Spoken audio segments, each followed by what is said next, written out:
There are white supremacists outside the United States, and we didn't invent Nazis. When a white supremacist kills somebody, the FBI only rarely calls it domestic terrorism. They more often call it a hate crime. And if they call it a hate crime, it drops down to the 5th priority. And actually, most often, they call it gang crime. And when it's a gang crime, it drops down to the 6th priority. So just by the label that the FBI puts on that crime, it deprioritizes the investigation. Moreover, on top of that, the Justice Department has a policy that says that defers the investigation of hate crimes to state and local law enforcement, even though 6 states don't have hate crime laws and most states don't use them. So only 12.5% of police departments report hate crimes occurring within their jurisdictions, yet the Justice Department policy remains to defer to state and local investigations. So it creates this huge blind spot where we don't know how many of these crimes are being committed by organized white supremacist groups because nobody's investigating it. And those policies could be changed tomorrow.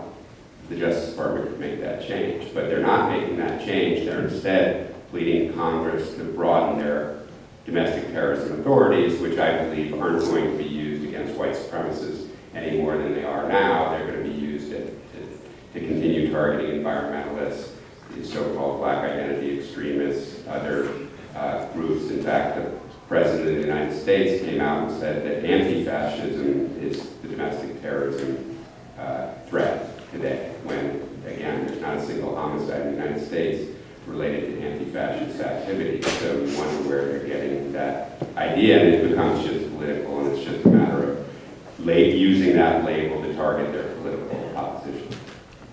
So I guess I'm going to rephrase this question slightly. Are you concerned that intel agencies have unfettered access to Americans' communications and speech, as the Snowden revelations showed us? Very concerned, and especially concerned as a one-time whistleblower. Right? I mean, I'm not part of the demographic that was normally targeted by the FBI. I was the golden boy of the FBI right up until I complained about FBI policies and practices. And then all of a sudden it was an effort to find some reason that they could hold me, paint me as the one that was operating outside the rules. And they went to a pretty severe extent to do that.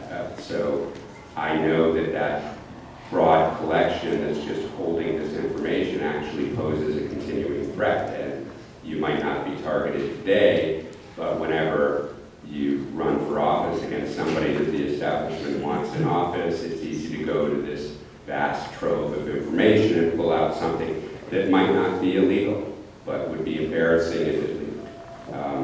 I often think of the Elliot Spitzer case, where that was a Patriot Act authority that expanded big secrecy reporting, that it ended up being a so-called suspicious activity report about the use of $6,000. Now, that doesn't meet any kind of standard of reporting, but it looks suspicious to somebody, so they reported it. And that fact alone, that Governor Spitzer had used $6,000 of his own money, justified to the FBI opening up a political corruption case that involved incredibly dangerous activity, having a governor who has a protective detail being followed by an FBI detail, both of which are armed and designed to find the other, right? I mean, this is like an incredibly dangerous situation for very little justification. And in fact, when you go to the indictment, Elliot Spitzer was never charged with any crime. It charged the Call Girl organization. And if you go through the indictment, each client is just numbered, and each one has a paragraph or two describing their activity until you get to client number 9.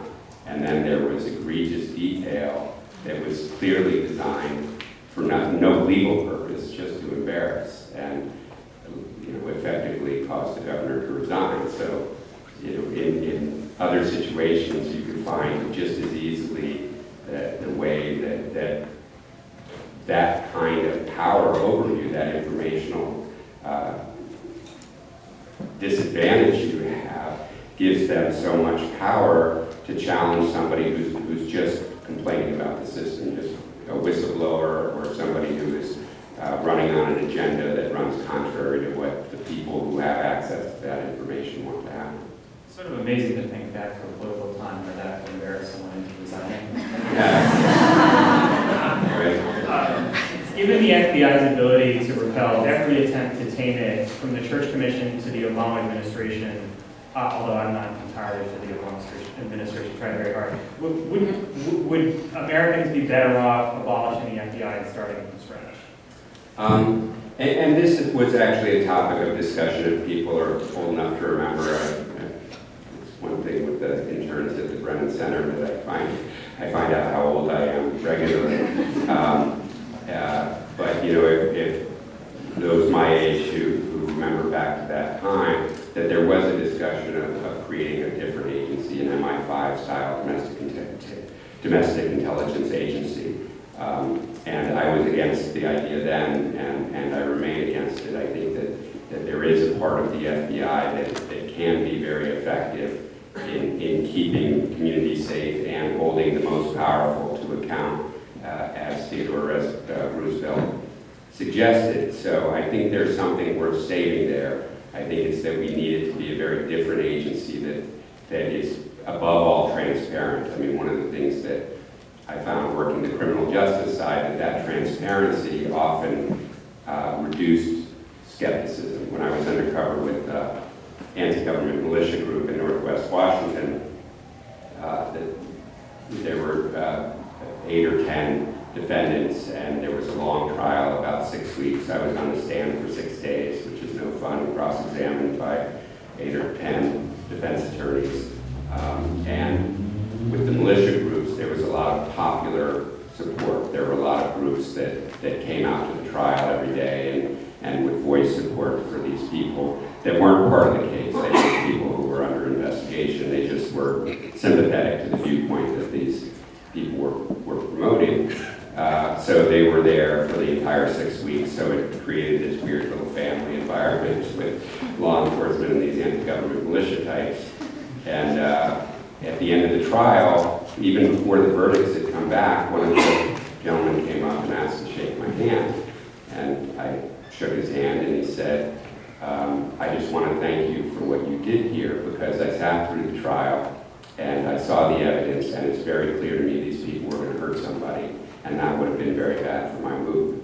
And so I thank you, Mr. Undercover Agent, for infiltrating like-minded people and doing this. And you know, here's somebody who's active in anti-government militias, the most skeptical person of government, but the transparency of our criminal justice system allowed him to make his own determination that what the government had done in that case, at least, was fair, appropriate, and necessary to protect the public, and to protect his ability to continue being involved in that kind of a movement where his rights were not being interrupted by our anti-criminal activities.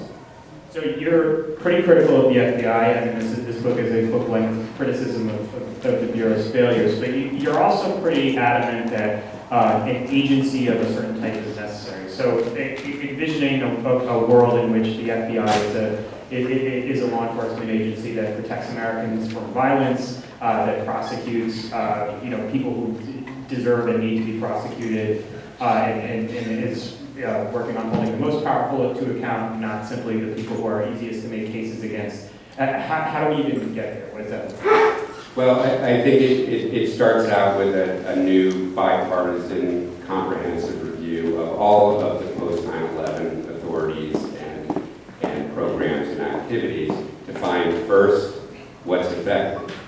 If a program like the metadata program that collected all of our calling data, the government later acknowledged that it was never helpful to stopping a single terrorist plot. So even though they collected all of our telephone calling data over more than a decade, that was never actually helpful to any mission that they had.